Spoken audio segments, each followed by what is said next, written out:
السلام علیکم ورحمۃ اللہ وبرکاتہ۔ بسم اللہ الرحمن الرحیم۔ میرے عزیز طلباء،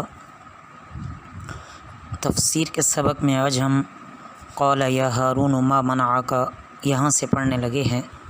توجہ کیجیے۔ اعوذ باللہ من الشیطان الرجیم، بسم اللہ الرحمن الرحیم۔ قال، اس نے کہا، یا ہارون، اے ہارون علیہ السلام، ما منعک، تجھے کس چیز نے روکا، اذ رأیتہم، جب تو نے دیکھا انہیں، ضلوا، وہ گمراہ ہو گئے، اللہ تتبعن، کہ تو نہ میری پیروی کرے، افعصیت، تو کیا تو نے نافرمانی کی، امری، میرے حکم کی۔ قال، اس نے کہا، یبن اماں، اے میرے ماں جائے، لا تاخذ، نہ پکڑیں، بلحیتی، مجھے داڑھی سے، ولا براسی، اور نہ سر سے، انی خشیت، بے شک میں ڈرا، ان تقولا، کہ تم کہو گے، فرقتا، تو نے تفرقہ ڈال دیا، بین بنی اسرائیل، بنی اسرائیل کے درمیان، ولم ترقب قولی، اور نہ خیال رکھا میری بات کا۔ قالا، اس نے کہا، فما خطبک، پس کیا تیرا حال ہے، یا سامری، جو اے سامری۔ قالو، وہ بولا، بصرت بما لم یبصروا، میں نے دیکھا وہ جو کہ انہوں نے نہ دیکھا، بھی ہی اس کو، فقبضت، پس میں نے مٹھی بھر لی، قبضتاً، ایک مٹھی، من آثر الرسولی، فرشتے کے نقش قدم سے، فنبذتها، تو میں نے وہ ڈال دی، وکذالک، اور اسی طرح، سولت لی نفسی، پھسلایا مجھے میرے نفس نے۔ ان آیات مبارکہ میں عزیز طلباء حضرت موسیٰ علیہ السلام حضرت ہارون علیہ السلام سے خطاب کر رہے ہیں کہ میں تم کو اپنا خلیفہ بنا کر اور حکم کر کے گیا تھا کہ میرے پیچھے ان کی اصلاح کرنا، تو پھر تم نے کیا اصلاح کی؟ کیوں اپنے موافقین کو لے کر ان گوسالہ پرستوں کا سختی سے مقابلہ نہ کیا؟ اگر یہ نہ ہو سکتا تھا تو ان سے منقطع ہو کر میرے پاس آ جاتے۔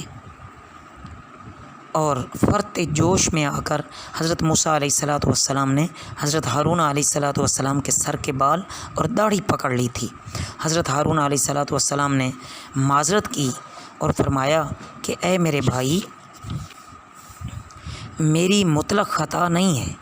میں نے ان کو ہر طرح سے سمجھایا مگر انہوں نے کسی طرح نہیں مانا، اور کہنے لگے کہ جب تک موسیٰ علیہ السلام نہ آ جائیں ہم تمہاری بات سننے والے ہی نہیں ہیں، بلکہ انہوں نے مجھے کمزور پا کر میرے قتل کا ارادہ کر لیا تھا۔ جب میں نے یہ حالت دیکھی تو خیال کیا کہ اب اگر ان سے لڑائی کی جائے، اور اگر ان سے لڑائی کی جائے تو ایسے نہ ہو کہ مزید کام خراب ہو جائے، اور میری سمجھ میں یہی آیا کہ آپ کے آنے تک انتظار کروں، بنسبت اس کے کہ پیچھے کوئی ایسا کام کروں جس سے بنی اسرائیل میں پھوٹ پڑ جائے، کیونکہ ظاہر ہے کہ اگر مقابلہ ہوتا تو کچھ لوگ میرے ساتھ ہوتے، کچھ مخالف ہوتے، تو مجھے یہ ڈر ہوا کہ پھر یہ الزام مجھ پر لگتا کہ میرا انتظار کیوں نہ کیا۔ اس کے بعد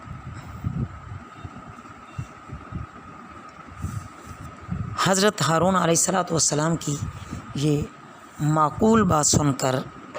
حضرت ہارون علیہ السلام کی معقول بات سن کر ان کا عذر قبول کر لیا۔ اس کے بعد سامری سے مخاطب ہوئے اور اس کو ڈانٹ پلائی کہ تو اپنی حقیقت بیان کرنا کہ یہ تو نے حرکت کس وجہ سے کی۔ تو سامری نے جواب دیا کہ مجھ کو ایک ایسی چیز، میری نظر ایک ایسی چیز پر پڑی تھی جو بنی اسرائیلیوں نے، جو ان اسرائیلیوں میں سے کسی نے نہیں دیکھی تھی، وہ یہ کہ فرعون کے غرق کے وقت جبرائیل علیہ السلام گھوڑے پر سوار اسرائیلیوں اور فرعونیوں کے درمیان حائل تھے۔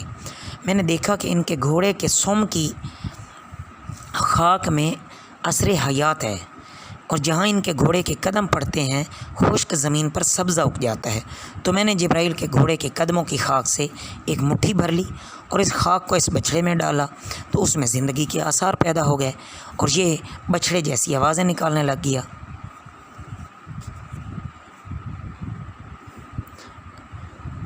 بہرحال جب مصر میں، یہ حضرت ابن عباس رضی اللہ تعالیٰ عنہ سے مروی ہے کہ جب مصر میں فرعون بنی اسرائیل کے بچوں کو قتل کراتا تھا تو سامری کی ماں اس کو ایک غار میں چھپا کر ڈال آئی کہ فرعونیوں کے ہاتھوں سے ذبح ہونے سے محفوظ ہو جائے۔ تو اللہ تعالیٰ نے جبرائیل علیہ السلام سے اس کی پرورش کرائی، اس لیے سامری حضرت جبرائیل علیہ السلام کو اس صورت سے پہچانتا تھا۔ یہ معارف القرآن سے ہے، از حضرت کاندلوی رحمۃ اللہ علیہ۔ قالا، اس نے کہا، فذهب، پس تو جا، فإن لك فی الحیات، بے شک تیرے لیے زندگی میں، ان تقولا، کہ تو کہے، لا مساسا، نہ چھونا، وإن لك، اور بے شک تیرے لیے، موعدا، ایک وقت مقرر ہے، لن تخلفہ، ہرگز تجھ سے خلاف نہ ہوگا، وانظر، اور دیکھ، الی الہک الذی، اپنے معبود کی طرف، وہ جس ظلتا، تو رہتا تھا، علیہ، اس پر، عاکفاً، جمع ہوا، لنحرقنہ، ہم البتہ اسے جلائیں گے، ثم لننسفنہ، پھر البتہ اسے بکھیر دیں گے، فی الیم، دریا میں، نسفاً، اڑا کر، انما، سوائے اس کے نہیں، الہکم اللہ الذی، تمہارا معبود وہی اللہ ہے، لا الہ الا ہو، کہ اس کے سوا کوئی معبود نہیں، وسع کل شیء علما، وسیع ہے ہر شے پر علم کے لحاظ سے۔ عزیز طلبہ، ان آیات مبارکہ میں یہ بیان فرمایا گیا ہے کہ حضرت موسیٰ علیہ السلام نے سامری سے کہا کہ اس حرکت کی سزا تجھے دنیا میں بھی ملے گی، تو یہ کہتا پھرے گا کہ مجھ کو کوئی ہاتھ نہ لگائے، یعنی سب سے بالکل علیحدہ ہو کر رہے گا۔ لکھا ہے کہ بنی اسرائیل سے بالکل وہ الگ رہتا، اور اگر وہ کسی سے ملتا یا اس سے کوئی ملتا تو دونوں کو بخار چڑھ جاتا۔ اس ڈر سے لوگوں سے وہ دور دور بھاگا پھرتا تھا کہ کسی کو دور سے دیکھتا تو کہتا، لا مساس، مجھے کوئی ہاتھ نہ لگانا۔ بعض نے کہا کہ اسے جنون ہو گیا تھا، اس وحشت جنون میں لوگوں سے بھاگتا بھی تھا اور یہ لفظ کہتا تھا، لا مساس۔ بہرحال یہ تو اس کو دنیا میں سزا ہوئی، نہ کسی کو ہاتھ لگا سکے، نہ کوئی اسے ہاتھ لگا سکے۔ اس سزا کے علاوہ قیامت میں اللہ تعالیٰ کے عذاب کا جو وعدہ ہے وہ جدا ہے، جو کسی طرح ٹالا نہیں جا سکتا۔ جس بچھڑے کو تو نے خدا بنایا اور دن بھر وہاں دل جمائے بیٹھا رہتا تھا، ابھی تیری آنکھوں کے سامنے توڑ پھوڑ کر اور جلا کر راکھ کر دوں گا، پھر اس کی راکھ کو دریا میں بہا دوں گا تاکہ اس کے پجاریوں کو خوب واضح ہو جائے وہ دوسروں کو تو کیا نفع نقصان پہنچا سکتا، خود اپنے وجود کی بھی حفاظت نہیں کر سکتا۔ یہ بچھڑا تو کیا چیز ہے، کوئی بڑی سے بڑی چیز بھی معبود نہیں بن سکتی، بس سچا معبود ایک اللہ ہی ہے جس کے سوا کوئی بندگی کے لائق نہیں ہے۔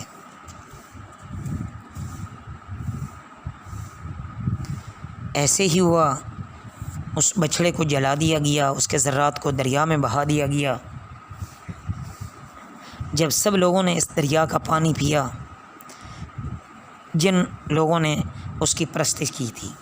تو ان کے چہرے زرد پڑ گئے۔ تو اس طرح سارے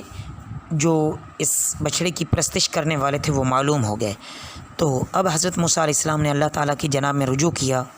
اور اللہ تعالیٰ کی طرف سے بے دینی کی سزا کا جواب ملا کہ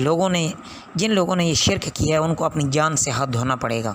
اور جنہوں نے اس بچڑے کو سجدہ نہ کیا تھا وہ سجدہ کرنے والوں کو قتل کریں، وہ بھی اس طرح کہ جو شخص رشتے میں سب سے زیادہ قریب ہو وہ اپنے عزیز کو اپنے ہاتھ سے قتل کرے، یعنی باپ بیٹے کو، بیٹا باپ کو، بھائی بھائی کو۔ آخر بنی اسرائیل کو اس حکم کے سامنے سر تسلیم خم کرنا پڑا۔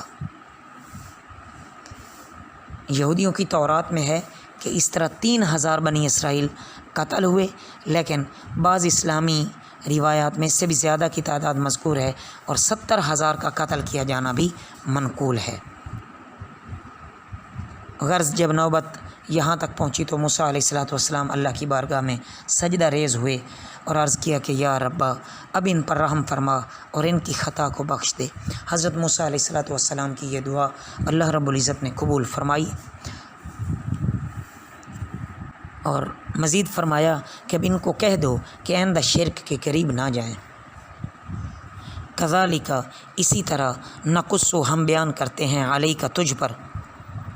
من انبائی خبروں سے ما قد سبق جو گزر چکا، وقد آتینا کا اور تحقیق ہم نے تمہیں دیا من لدنا اپنے پاس سے ذکرن نصیحت۔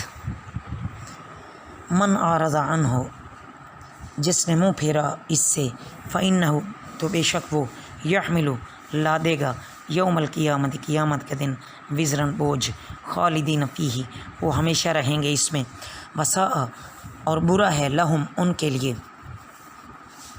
یوم القیامت قیامت کے دن حملا بوجھ یوم جس دن ینفخ پھونک ماری جائے گی فی الصور سور میں، ونحشر المجرمین اور ہم اکٹھا کریں گے مجرموں کو یومئذ اس دن زرقا نیلی آنکھیں، یتخافتون آہستہ آہستہ کہیں گے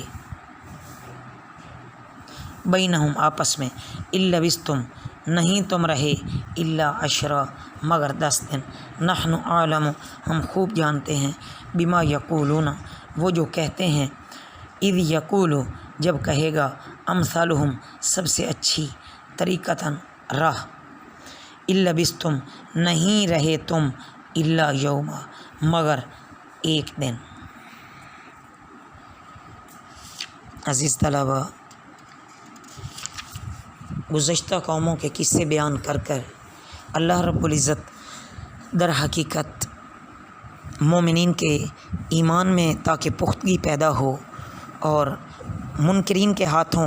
ابتداً گزشتہ جو نیک لوگ تھے گزشتہ قوموں میں ان کو کتنی مشکلات آئیں اور انہوں نے کتنی سختیاں برداشت کیں اور انجام یہ ہوا کہ اللہ نے حق کو غالب کیا، باطل کو مغلوب فرمایا۔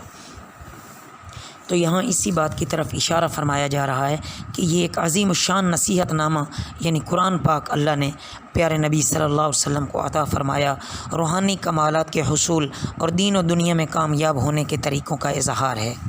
اب بھی جو شخص اس قرآن کی صداقت کا انکار کرے، اس کے مضامین اور قوانین ماننے سے روگردانی کرے گا تو وہ مستقل عذاب کا مستحق ہوگا۔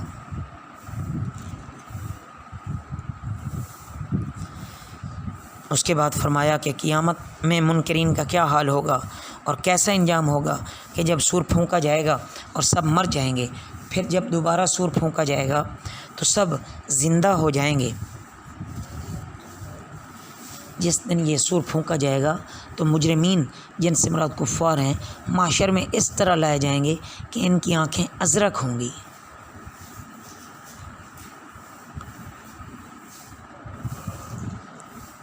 بعض نے لکھا ہے کہ قیامت کے ہولناک امور دیکھنے کی وجہ سے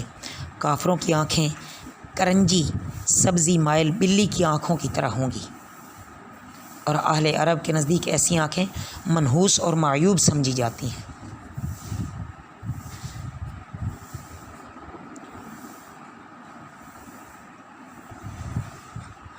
قرآن پاک سے اعراض کی عزیز طلبہ مختلف صورتیں ہیں کہ اس کی تلاوت نہ کرے، نہ قرآن پاک پڑھنے کی فکر ہو، نہ سیکھنے کی فکر ہو، تصحیح حروف کی فکر نہ کرے، یہ صحیح بھی پڑھے مگر بے توجہی سے پڑھے، اس طرح قرآن کے احکام کو سمجھنے کی طرف توجہ نہ دینا، یہ سب کی سب صورتیں قرآن پاک سے اعراض ہے۔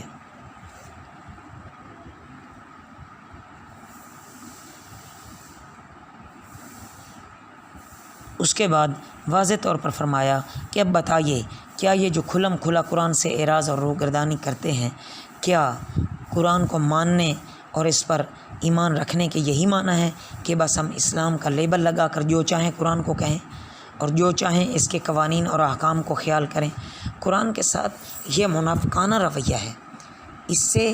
بچنا چاہیے۔ باقی قیامت کے روز حی اور قیوم ذات کے سامنے کس طرح ذلیل اور مجرم قیدیوں کی طرح گردن جھکائے چلے آئیں گے، اللہ رب العزت ہمیں اپنے نیک بندوں میں شامل فرمائیں اور ہمیشہ مسلمان زندہ رکھیں اور مسلمان ہی اپنے پاس بلائیں۔ وما علینا الا البلاغ المبین۔